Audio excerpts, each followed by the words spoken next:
Welcome everybody. Can anyone remember what we talked about last time?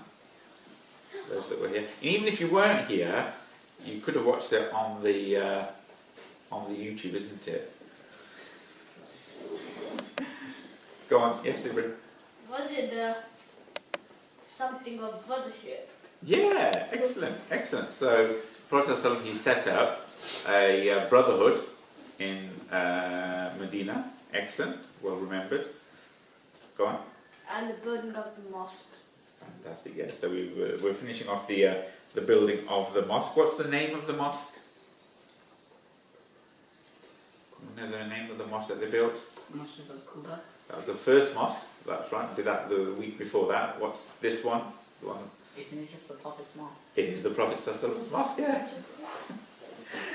And again, just to, I know we've gone over it a few times, praying in by yourself, you get one reward for that.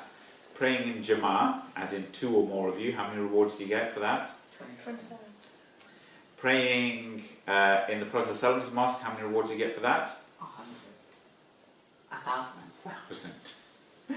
Praying in the precincts around the Kaaba, how many do you get for that? 10,000. 10,000. Do you need the answers on 10,000? 70,000. 70,000 is a really educated guess. No? 100,000. 100,000. Yeah, well done. So 100,000. So, but yeah, it's a very blessed Prophet's mosque. By the way, if you do wudu in the morning from your house and then go and pray 2 rak'ah nafil in Masjid al-Quba, what is that equivalent to? 100 months of training. Not quite. Something else. So, 4 years. No, it's a good one, but not quite. It's not measured in terms of your prayers. So, doing wudu, going to Masjid al-Quba, doing 2 nafil, it's equivalent to performing umrah. Okay? So, again, there's lots of blessings in those mosques. Okay? And then we talked about the starting of setting up the Brotherhood. So we talked about some of the pairings up of the people and some generous offers that people made. Can anyone remember any of the offers? Oh, you know any of them? Yeah, go on. Half the garden, half the wives, and half the house. Fantastic, yeah. So there was Abdurrahman ibn Auf, who was one of the first 10 Muslims in Makkah, really high status. He's one of those that was guaranteed paradise in his lifetime. So Abdurrahman ibn Auf, who left everything, got to Medina with virtually nothing, and he was paired off with Sa'd ibn Abiyah, who was one of the rich and wealthy people there. He said, basically, I can give you half the house, I've got 2 gardens, I'll give you one of the gardens, okay? I've got 2 wives, choose which one you like, and I'll divorce her, and after her waiting period, you can marry her, right? Basically, half of everything. And then, what was his famous reply to that? I mean, most of us agreed we would take that offer, parts of it anyway, okay? What was his reply to that? Was he like, just give me something small and show me the way to the nearest market? Yeah, so just show me the way to the market. Yeah, and he just started bartering with whatever he had, some, date seeds or dates or half a date, and just started bartering. And within a few weeks or months, he managed to earn enough to get married. Okay, and then we talked about how Prophet noticed some makeup on him, and then he said, oh, Abdurrahman, what's this makeup on your face? Because he knew he was a bachelor. And he goes, oh, well, I got married. Oh, when did you get married? I got married just recently. What did you give your wife as a mahar, as a wedding gift? And he goes, well, I gave her, what did he give her? Half a date seed of gold. Excellent. So date seed in gold, okay? So he earned enough money, and then Prophet said to him, well, congratulations. What else? Sacrifice a goat or a sheep and do a walima. So it's a public thing. People getting married. So it's something that's good, something that's for the community, and it's part of building this brotherhood. We don't do marriages in secret. We don't hide these things. It's just something that you want to tell everyone that you're getting married, and it's a social event, and that's part of building this concept of brotherhood. So, well remembered, excellent. Anything? So, anyone got any questions from last week? What we did? Okay, that's fine. So, one thing that I think I forgot to mention, which I should have done at the beginning of last week when we finished off talking about Prophet Muhammad's mosque, is so Prophet he started building his mosque. He built the mosque, and then he started building his two houses. Why did he have two houses attached to the mosque? One for him, one for his wife. One for him, one for his wife. That's half the answer. Well done. Why did he have two houses? Because he had two wives. Because he had two wives. Excellent, that's right. So his two wives were, when he migrated, yeah? Hijra and... When he migrated, his wives were Aisha and Seerah. Aisha and Seerah. Excellent, well done. And Khadija passed away before, and so he'd been married 3 times, of which he had 2 wives who were with him at the time. So excellent, good. So one thing I should have mentioned when we were talking about that is they built the mosque, taking them a few weeks.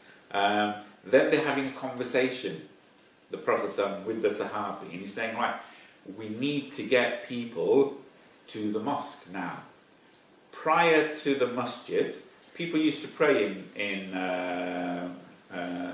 Yathrib, in Medina, and that there was a place where they prayed, somebody's house, but there wasn't a masjid as such. Prophet he came, he built the masjid. Okay, when Prophet he's praying in Makkah, how did the Muslims pray in Makkah? Generally, most prayers were done in private, in secret. They had no open forum place to pray. Right? So now they're in Medina. A lot of people are Muslims. Islam has entered every house.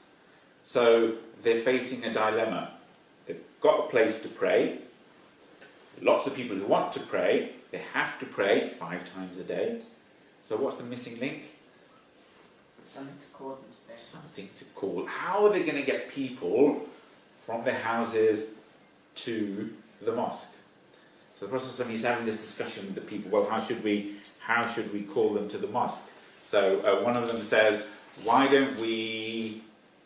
What are the suggestions the Sahabi had? Again, they can only think in sort of their frame of reference, as in what they expect in terms of getting people to the mosque or temple or place to pray. What are their points of reference? Their worldview. Ring a bell? Bell. One of them suggested, why don't we ring a bell like the Christians do? Yeah? But the Prophet said he didn't like the idea of a bell. Partly because, and there's some other hadith about this, partly because Prophet said that angels don't accompany that group where a bell rings. Okay? So when you're out on a caravan trip, he recommended that people don't have bells on the camels because the angels won't be there. Secondly, we talked previously how when revelation, wahi, used to come from Prophet, sometimes it was in the form of a ringing bell, and that was one of those that he found hardest to bear. He compared it to the ringing of a bell, or to the sound you get with heavy chains dragging on the floor. a really ringing sound. Okay. But yeah, I'm not saying that's the reason why, but he said no, let's not have a bell. What was the other suggestion? So that's the Christians. How did the polytheists call their people to prayer? Voice, good answer, but not quite. Drums. Well, some of them may, but there's no proper way of doing it. There's no organised way of doing it because they all had their own gods. They worshipped their different gods and they did things differently. And there wasn't this concept of a congregational prayer like that. Okay, but some of them may have done it with drums. Yeah. What else? That's the answer. We don't really know because there wasn't a proper way of doing it. What about the Jews? How did the Jews call their people to prayer? Or how do they still call them to prayer? You know? No one knows? Yeah. Shaking my head. Okay. They use, basically they use a horn. You may have seen them. It's a little big fancy horn that they use, and they call people to prayer by blowing in the horn, and it gives a one of those sounds out. So what they suggested, why don't we call people to prayer using the horn? And again, the Protestants said no. Then they all went away, and then that evening, what happened? Well, it's a famous story. Everyone should know the story. So they're having this discussion. How do we call people to prayer? And it's something that's playing on everyone's mind. They go to bed, and then something happens. Does the Prophet have a dream? Not the Prophet. He doesn't have the dream. You know, who has the dream? Two people we know of had the dream. Was it Bilal? Huh? Bilal didn't have the dream. No, he didn't get the blessings to have the dream. He got the blessings to be the first one to publicly call people to prayer. He wasn't the first one to do the adhan, though. Was it Abu Bakr? Abu Bakr's a good guess. You'd think it might have been Abu Bakr, no? So, anyone else? Umar was the second of them. Well done. Okay. Who was the other person who had the dream? Ali. No, you're not going to get it. It's not one. It's not a famous one. It's not a famous Sahabi, right? His only claim to fame in the books of Hadith is he is the Sahabi who saw the dream of the Azan, right? That's his claim to fame. Okay. Why Allah chose him? Allah knows best. Obviously, there was some reason why Allah wanted to give him the honor of being the one who was the first one to do the adhan. So his name was Abdullah ibn Zayd. Okay, so he went to bed, saw this dream, and it was a really vivid dream. He's walking around in the market in Medina, sees a chap in a market stall, has got bells and horns and lots of other things on his stall, and he says, how much is that? Can I buy it? And the chap says, as part of the banter, what do you want that for? And he goes, well, I'm looking for some way of calling the Muslims to prayer. And then the chap goes, no, you don't want that. What you should do is you should do this. And he goes, well, what's that? You should call people to prayer with some beautiful words. And he goes, what are those words? And then he goes, you should start by saying, Allahu Akbar, Allahu Akbar. And so he went through the adhan, and that's how he got him to recite the adhan. And then they're having a bit of banter after that, and then the chap says to him, again, another piece of advice, well, that's how you call people to pray, but when you want them to actually start praying, you should do the iqamah. And he goes, what's that? And this is the iqamah, so it's Allahu Akbar, Allahu Akbar, and he went through the iqamah. Okay? And then thereafter, Zayd, he woke up and he rushed over to the Prophet ﷺ, and he sat down and told the Prophet the dream beginning to end. And then Zayd, and then Prophet ﷺ goes, that is, that's great. That's a true dream. Why don't you? And you might get a sense that Zayd, because he's been the one chosen for whom the adhan was the dream for the adhan, he might have been thinking, well, I might get to what? Paradise. No, I might get to paradise, but before that, Get to do the adhan. So he's there anxious with the Prophet. The Prophet then says, Ya Bilal, go call Bilal and teach him these words and go call people to prayer. Right? So, and then the reason he said to Zayd to call Bilal? Because Bilal had the best voice. Because Bilal had the stronger voice, the best voice. Okay? So call him because he's got the best voice. Again, choosing the right people for the job. Okay? And so basically, so who got to do the first adhan? Who got to do the first adhan? Bilal. Bilal got to do the first public adhan. Who got to do the first adhan? Abdullah ibn Zayd. Okay? So what happened was that Bilal is standing there and then Abdullah is telling him what to say. So Abdullah is saying, say Allahu Akbar, Allahu Akbar. That sounds good. So they're then saying, Abdullah is telling Bilal and then Bilal is shouting it out. Right? And then they're all coming because of that. Okay? So technically you could say that Zayn was the first one to say the adhan, but publicly the first one to call people to prayer was Bilal. Okay? Then what happened once Bilal is saying the adhan, what happens next? Somebody rushes in, right? Somebody rushes in. It's a bit like that Eureka moment. He hasn't even had time to tie his garments properly. Okay? He wakes up, here's the adhan, he's running in, he runs to the Prophet, and, comes up and says, oh, Prophet, I had that same dream as well. Who's that? Umar ibn al-Khattab said, I had the same dream, right? And then the Prophet said, yes, this is, obviously, it's a true dream, okay? So the two people we know at least saw the dream, but Abdullah ibn Zayd was the first one to come to the Prophet, so he gets the credit, the benefit of having the adhan.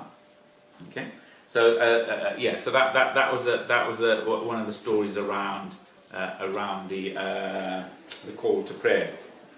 Okay, so any questions on that? Any questions? No. Okay, good. Now, so then as I say, we talked previously about all the different things that the Prophet did once he's in Medina. So all the different projects. There was stuff that he was doing inside the city. There was stuff he was doing with regards to all the tribes outside the city. There were things that he was doing about changing the actual city, changing the way people think, changing the way they do business, changing the way they understand who they are and their position. So there are all these different ways of doing things. So he was bringing a new vision, he was recalibrating the way people live, he was giving them a new identity, he was rebranding them. As part of that exercise, the first project, major thing, was to build the masjid. The second project was to have this sense of brotherhood. And the third thing, which probably won't have time to do, was to set up a constitution, a rights of citizenship. Okay? And then we talked about some other things. So we talked last time about setting up the brotherhood. And again, this is core to what we are as Muslims. Okay? And how did we say last week that it was that this sense of brotherhood was guaranteed? What was the main way in which the community of the Muhajir, the refugees, essentially, and the Ansar, the helpers, the people who are living there already, how did their hearts get melted? How did they become brothers? So much so that actually the people that were there were over generous, and this was sincere and genuine. Because Allah mentions this in the Quran, that when the helpers were giving their offers of brotherhood, they did it, sincerely from their heart. It wasn't just for show. They actually firmly wanted to give half of all their wealth to the Muhajir. It wasn't just them playing politics, it was an actual genuine offer, right? And Allah praises that in the Quran. So how did we get to that situation where the Ansar was so generous that the Muhajir, they complained to the Prophet ﷺ about the generosity of the Ansar? And we talked last time about that complaint. Can anyone remember how they complained about the generosity of the Ansar? Because they wanted all the benefit for themselves. That's right. So the Muhajir was so perturbed almost that the deal was, the Ansar came to the Prophet and said, we will give half of all our farms, all our dates, orchards and everything, we'll give half of it to the Muhajir. Complete, no strings attached. And the Prophet said, no, compromise is you keep it, you get them to work for you, and then you divide the harvest. Okay? And then they worked for themselves. So what actually happened was that the Muhajir, that was the deal. So when they would get to the orchards to do the farming, they found out that the Ansar had already done that. So that's the thing which, got them upset almost. That basically, not only are they being generous, they're doing all, the deal was, they'd, split the labour. But actually, the people of Medina were doing all the labour anyway.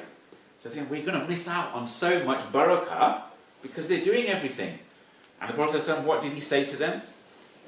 What was his advice? He didn't call in the Ansar and said, don't do that. What advice did he give to the Muhajir that we can today implement in a real fashion? Someone does good to you, someone is generous to you, what should you do? Do good unto them. Okay, how can you do good unto them? That's the right answer. But what practical steps can you do? Make dua. Make dua for them, and, or the thing before that, Praise them. is to be thankful to them and make dua for them. Okay? Sincerely, be thankful to them and make dua for them.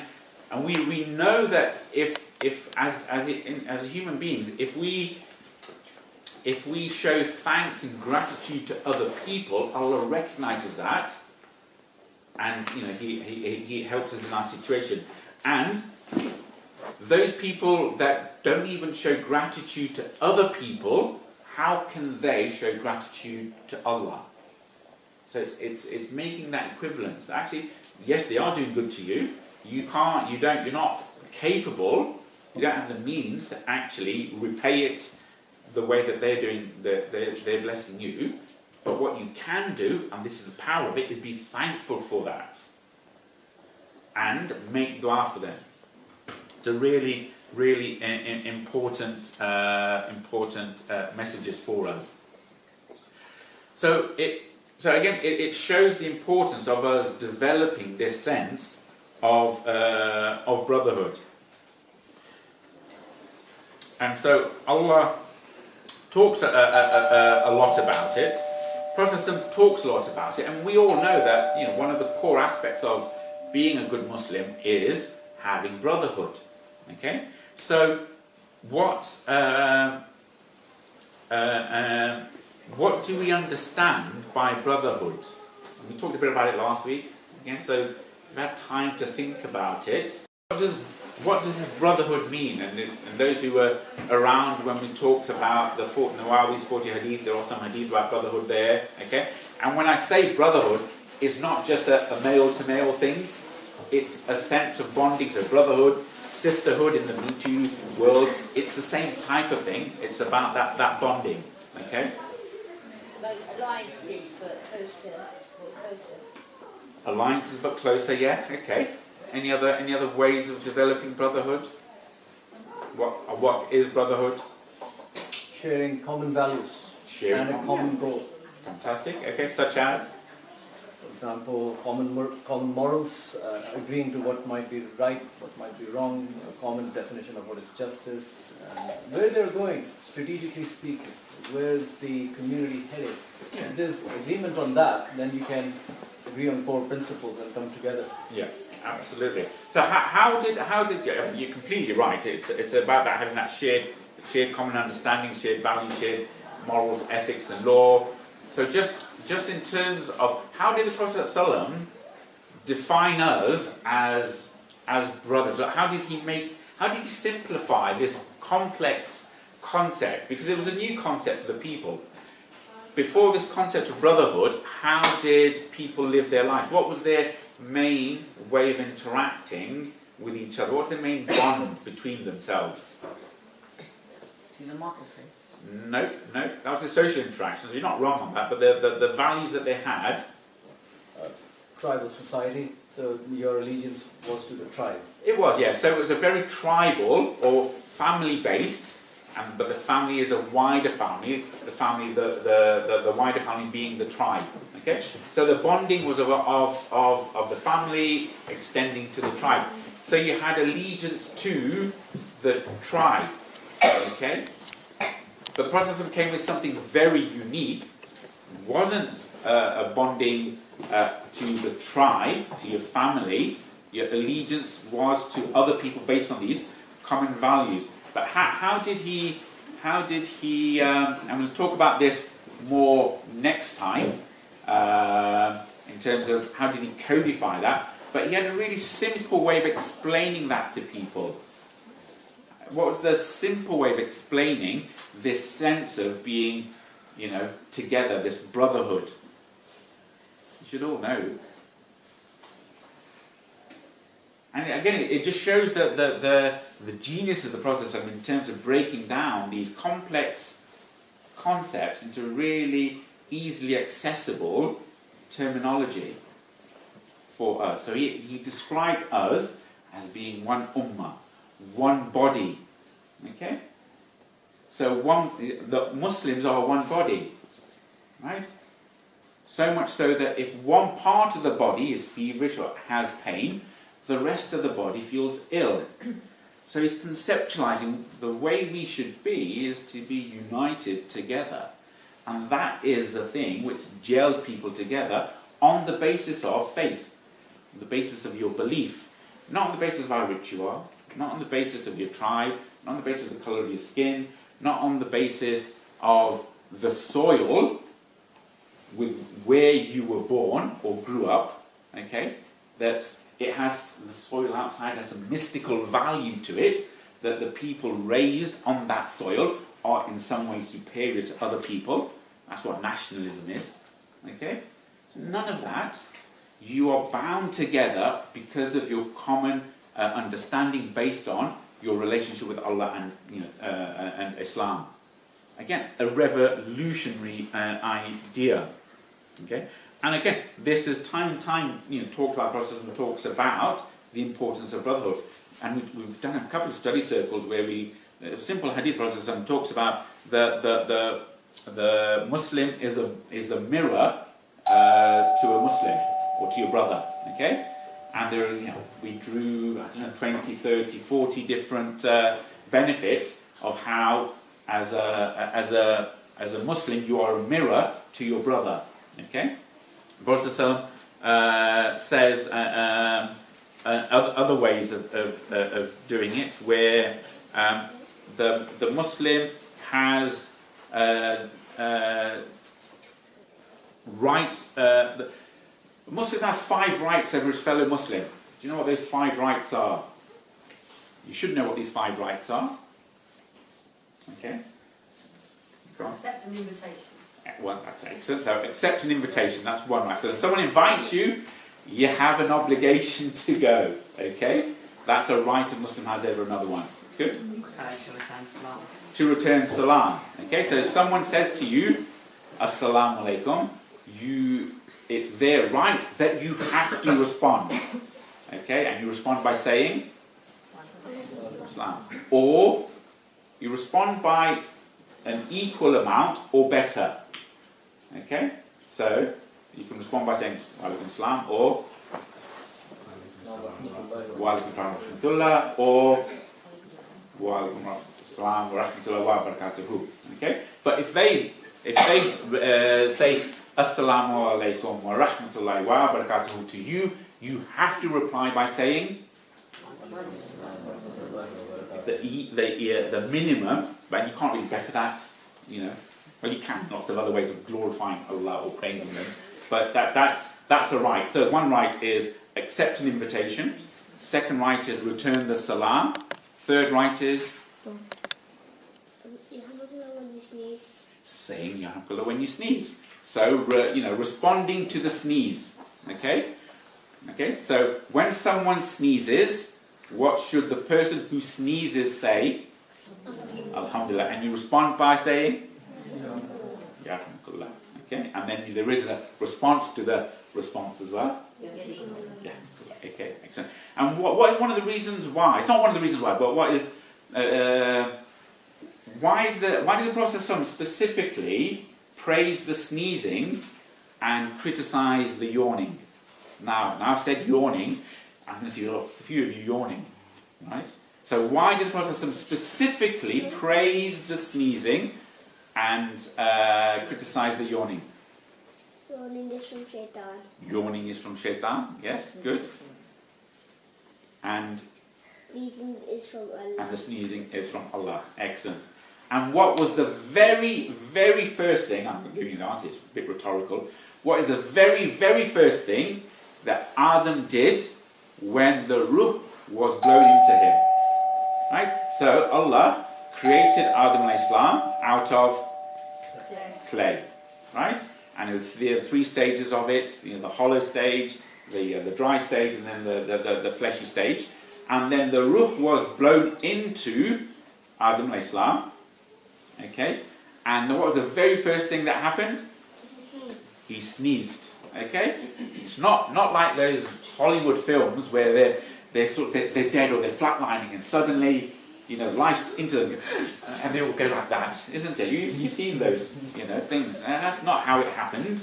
Okay? So Adam, literally lifeless, now has life into him. Very first thing is he sneezes, and then automatically, what does Adam do? After the sneeze, he says Alhamdulillah. And then who responds? The angels respond. Okay? So again, you can see that it's a long tangent, but basically the sneeze is beloved to Allah, and the yawning not so much. Okay? So that's the second right. No, that's the third right. Accept the invitation, respond to the sneeze, return the greeting. Two other rights that the Muslim has over the other Muslim. Visit them when they're sick. Visit them when they're sick. Excellent. So again, when you've got other people in the community who fall ill, you should really do your utmost to go visit them. But also visit them to chat to them. Get their morale up. You don't go to them and sort of drag their morale down. It's to encourage them as well and give them support. Okay, not to be a burden on them in their illness. And the final one is To help carry the coffin. The final one is to join the procession of the janazah. Okay, Not the coffin. so to be part of the janazah. Okay, so these are the 5 rights a Muslim has over a Muslim. And again, we can see how this concept of akhi, of brotherhood, was in reality, even when the Battle of Badr, we talked before about Musab ibn Umair. He was the one who was sent by Prophet ﷺ to teach the people in Medina, or in Yathrib at the time, after the first pledge of Aqaba, the pledge of women. And he was the one who then, managed to get Islam. He was the first one to lead the Jummah prayers, even before the Prophet ﷺ. So Musab ibn Umair, after the Battle of Badr, his brother was captured. Inshallah, we'll do the Battle of Badr in a few months' time. But his brother was one of those who was captured, at the end of Badr, okay? And he's being tied up as a prisoner of war. And then Musab, he comes in and he sees his blood brother there.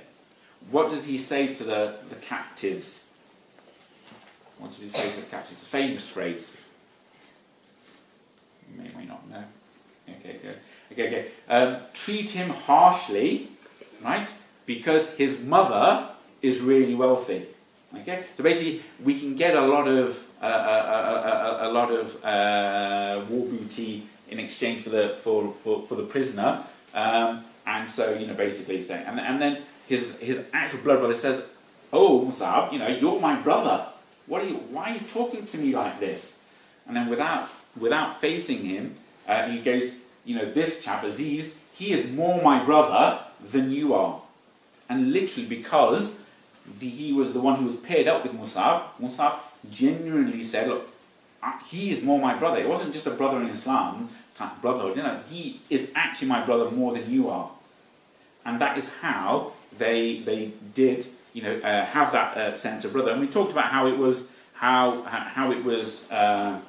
negated later on, or abrogated, the actual bits where if somebody died, the pairing brother, they got part of the inheritance. Okay, so that was abrogated later on.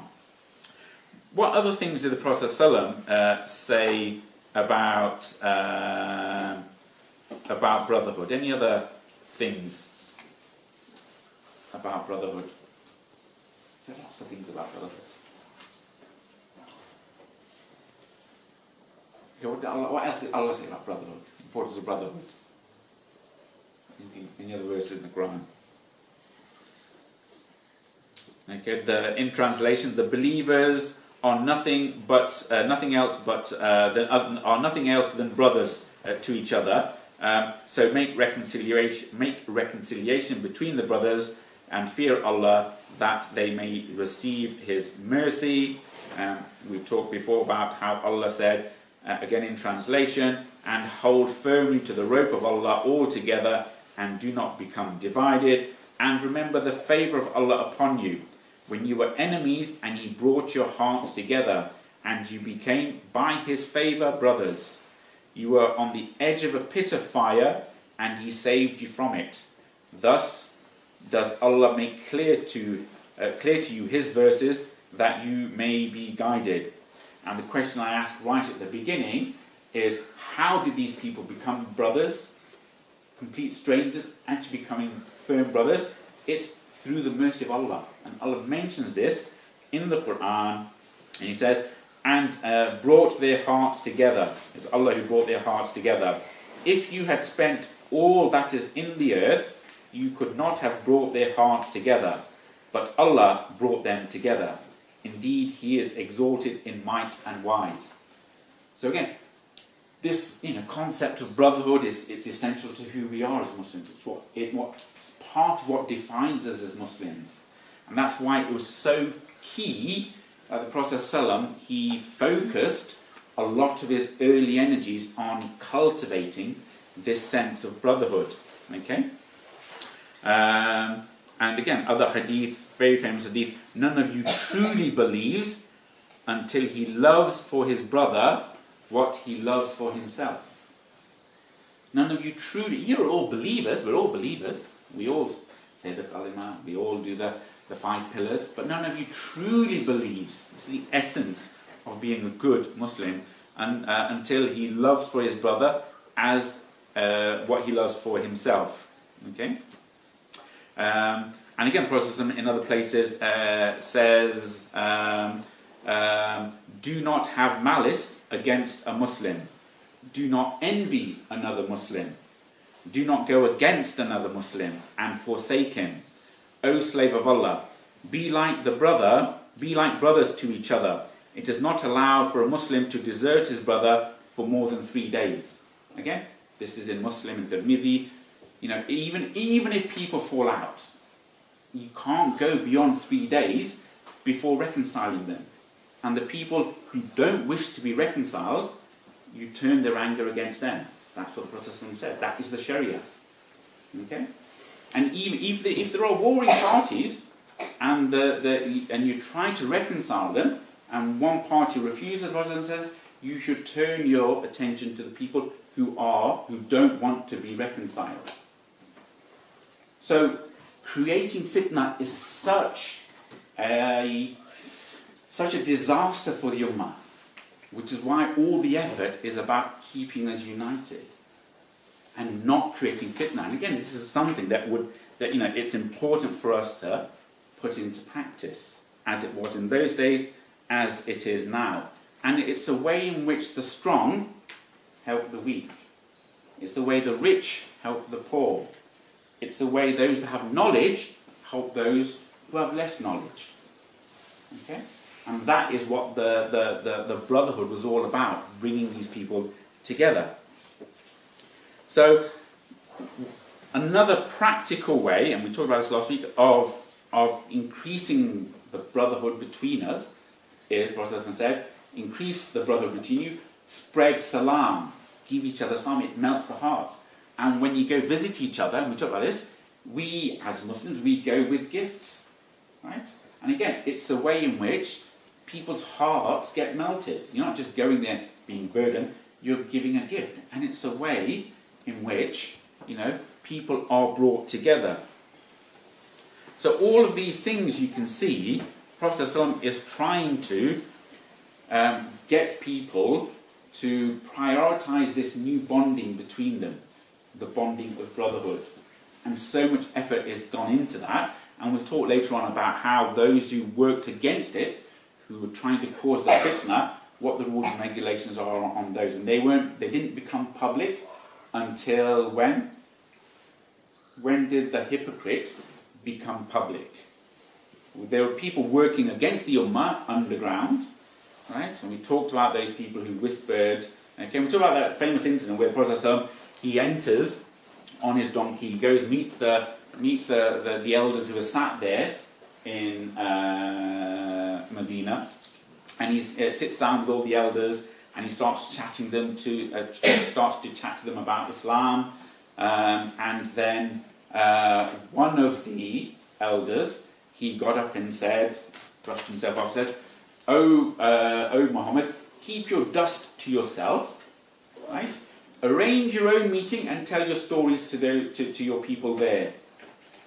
And then one of the Sahabi, he got up and said, "No, we want our Prophet to to come join our gatherings and to talk to us." And another one stood up and argued against him, and the fight was almost going to break out. And the Prophet ﷺ, he calmed everyone down, he left, and then he went back to Sa'd and he goes, "Did you see what happened there? I said this and this happened and that, right?" And who was that person who got up, who was as the leader of the hypocrites? What was his name? Again, we'll do this in more detail in the weeks to come, inshallah. Abdullah ibn Ubay. Abdullah ibn Ubay al-Salul. Okay? And so Sa'd said to him, "Oh Prophet, have some questions." That is Abdullah ibn Ubay al-Salul. He's acting like that because when you came into Medina, the people were threading the pearls of his crown, essentially. They were going to make him king. Okay? They were going to make him king because he was the only one he was the only elder who didn't die in the Battle of Bu'ath. So they were going to anoint him as king of Yathrib. But then the Prophet ﷺ, he came in, and we talked about how he entered, got the 12 Nuqaba, and entered in, and the Ansar were dressed in their leopard skins with their daggers drawn, came in and essentially took control. Okay? So he's got this burning desire inside him. He loves the dunya, he loves his power, he loves his wealth, and he saw the Prophet ﷺ as the one who's taking that away from him. So again, you've got these people working underground against the Muslims, but they weren't open, acting in public, until they caused the fitna at the Battle of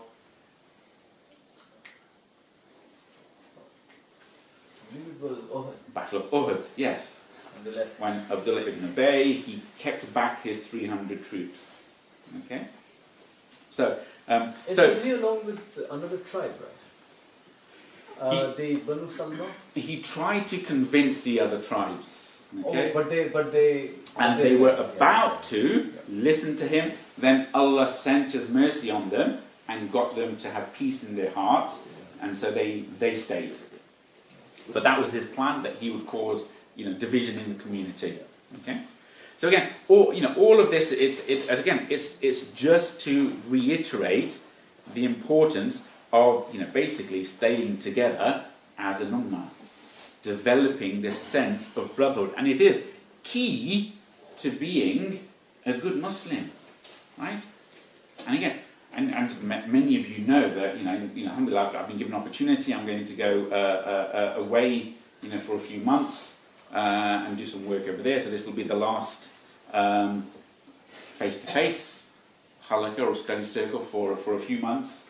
I'll try and record them online and send them, over the internet in time. And you're welcome to send in your questions and comments and whatever by email or Facebook or WhatsApp or whatever, and I'll try and respond to those. But it would be nice, as I say, to sort of go away with this sense that basically we are one community and we need to stay together as one community and work together as one community. And again, this goes back to the core of what we are as Muslims. We are one ummah, and Allah refers to us in that way.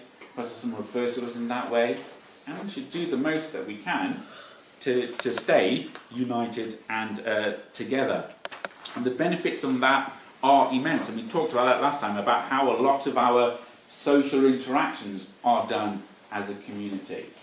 Right? A lot of our religious worships are done as a community.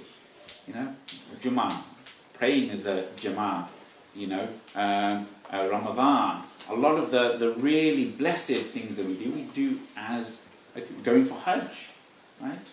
We do as a community, right?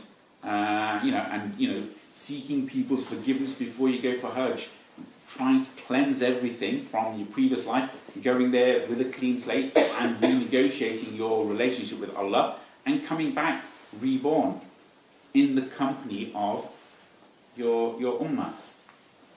So it is really important that, as I say, we talk about those things. Inshallah, the next major thing after the process is managing to, and this process of keeping things together, it takes time and it takes effort, right? And we need to work at it. Okay, it's not something that we don't just pay lip service to. It takes effort. Any relationship takes effort. Okay, and the Prophet says, for example, he who stays silent in the face of oppression, he is like a dumb shaitan. Okay, we need to be in that position where we're staying strong together, and we use the life and example of the Prophet to do that. So we talked about that as being sort of the next major project. He's built the masjid, right? He's forming this sense of community, of brotherhood between the Muslims. The next big thing, which helped cement and solidify this concept of brotherhood, was what? The next major thing that happened? No. It's okay. But this is a revolutionary concept. Probably in the history of humanity, this particular thing had not been done before. It's been done many times since then. But probably, at the time Prophet did it, this was the first time in human history something as radical, revolutionary as a constitution, a written constitution that governs the way people interact. Okay? Now, who was that constitution aimed at? It was about the joint defense of Medina. An element was the joint defense of Medina. That was a part of it, yes. But who was the constitution aimed at? The inhabitants of Medina. Yeah, the people of Medina. Okay? And the people of Medina constituted the Muslims. Non-Muslims. Non-Muslims being? People who still hadn't accepted Islam. And then there were the Jews. So the Jews, the Christians and the the polytheists, because they're still idol worshippers, and they weren't expelled until much later on. Magna Carta, where does that sit? Magna Carta. Yeah, so I don't know if any of you remember when we went on the trip to the British Library, and they had their Magna Carta there, wasn't there?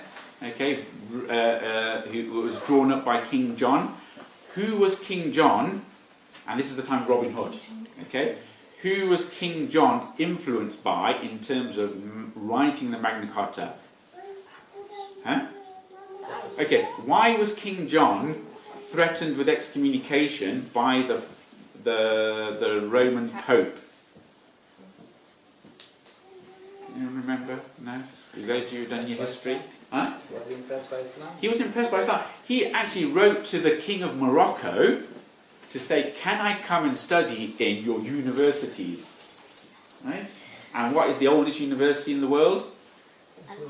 Huh? No, Not Al-Azhar. no, it is in Morocco. It is in Morocco. It's in which city? Um, It's in Fez. It's the University of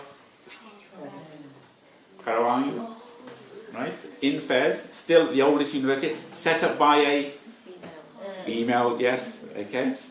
So the seat of Muslim learning, the seat of intellectual learning around the world were the Muslims in Spain and Morocco. That's where it was. That was the hub.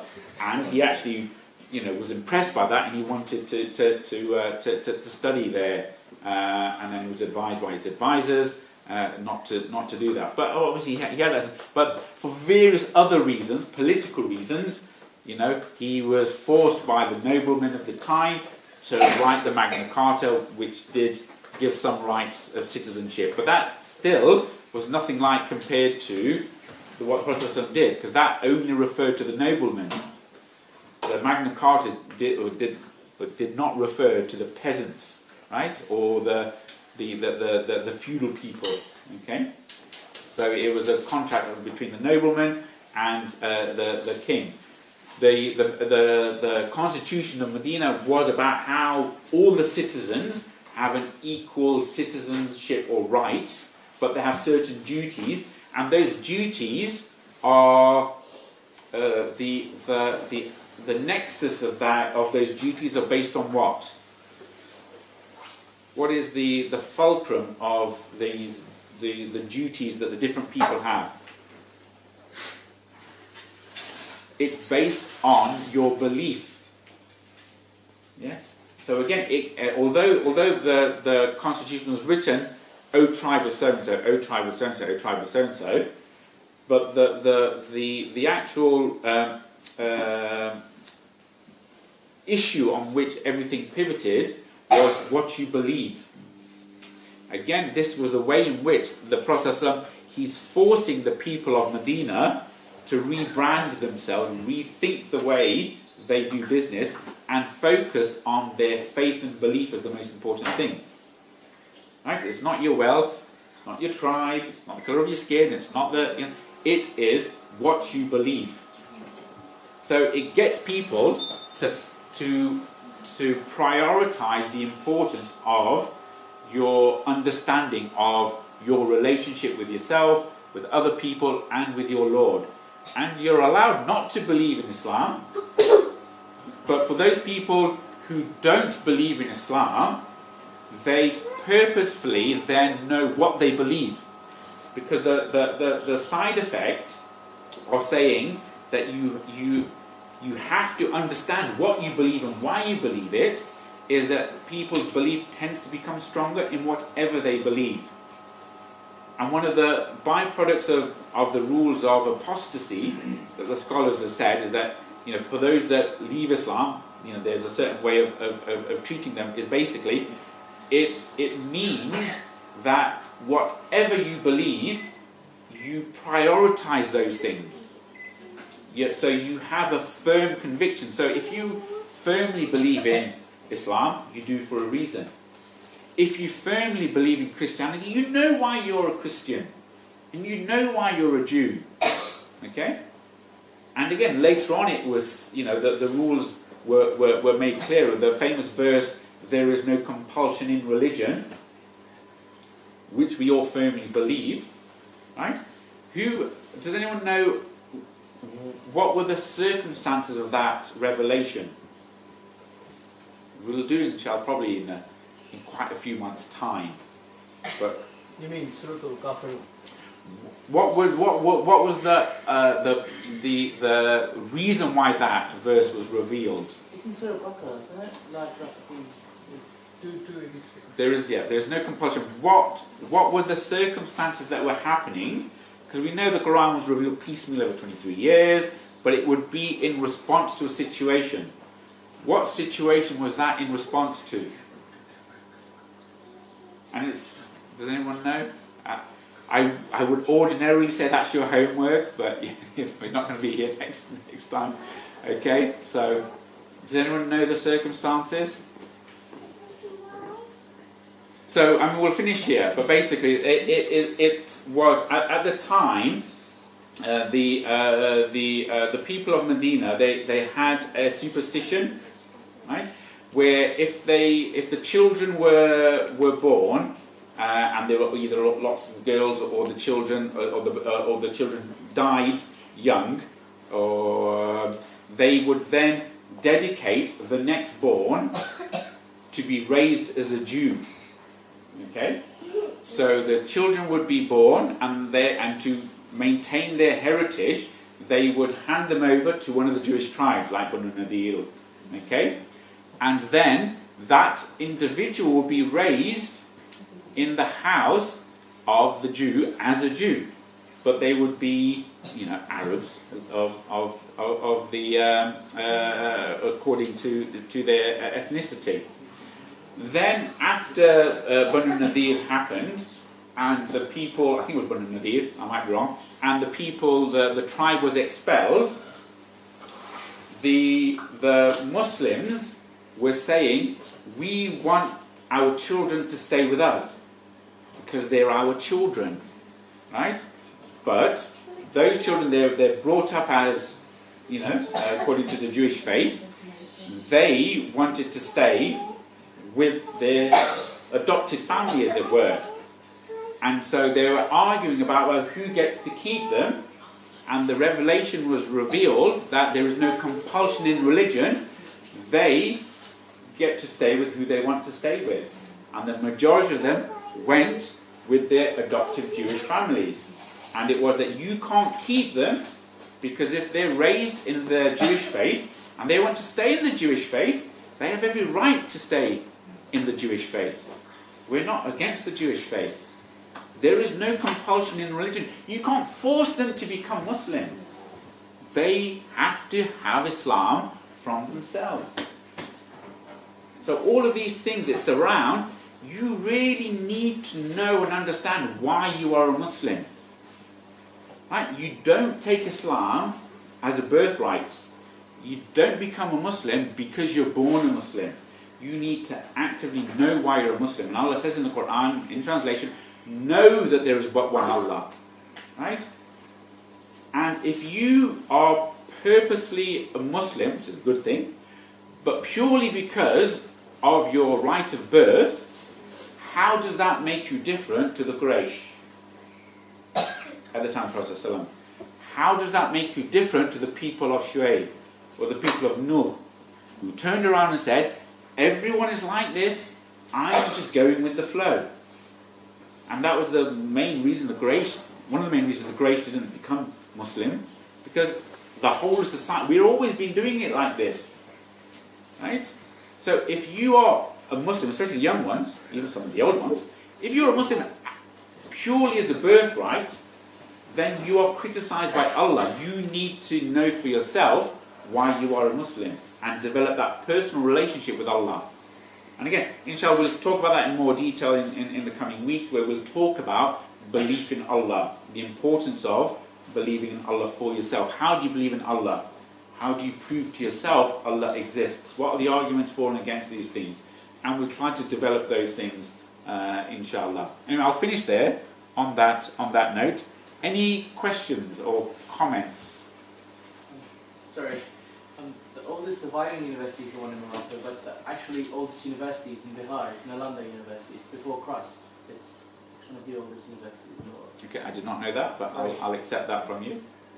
That was it, sorry. As someone from Bihar, I'm sure you're very, you know your facts. I'm not going to contradict you on those things. No, So, it's between them and China.